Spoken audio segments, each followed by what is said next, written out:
Hi friends, நாம் இன்றைக்கி எல்லோரும் வெளியில் போகலாம் அப்படின்னு சொல்லிட்டு பிளான் பண்ணி மகாபலிபுரம் போகலாம் அப்படின்னு சொல்லி தான் பிளான் பண்ணி வச்சுருந்தோம். ஆட்டோ வாங்கி எல்லோரும் ஃபேமிலியாக எங்கேயுமே போகல. சரி, ஓகே, ஃபஸ்ட்டு போகிறதுக்கு முன்னாடி கோவலமுக்கு போயிடலாம். ஏன்னா அங்கே தான் கோவலமும் இருக்குது. ஃபஸ்ட்டு போயிட்டு தர்காவுக்கு போயிட்டு அப்புறமா மகாபலிபுரம் போகலாம் அப்படின்னு சொல்லி முடிவு பண்ணி நாம் உள்ளே என்ட்ரி கொடுத்துட்டோம். கோவலமில் அவ்வளோவா எங்களுக்கு மழைலாம் எதுவுமே இல்லை.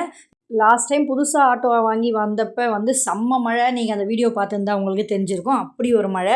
சரி, இந்த வாட்டி எதுவுமே இல்லை அப்படின்னு சொல்லிட்டு ஜாலியாக தான் நாங்களும் போனோம். லாஸ்ட் டைம் நாங்கள் பசங்களையும் கூட்டிகிட்டு வரல, இந்த டைம் தான் கூட்டிகிட்டு வந்தோம். அப்போ ஸ்கூலுக்கு அனுப்பிச்சிட்டு நாம் மட்டும் தனியாக வந்தது அது.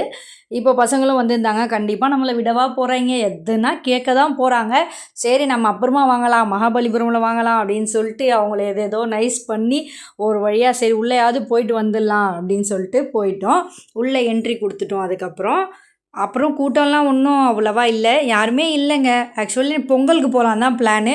பொங்கலுக்கு ரொம்ப கூட்டமாக இருக்கும் அப்படின்னு சொல்லிட்டு நாங்கள் சண்டே போலவே இப்படி கிளம்பிட்டோம்.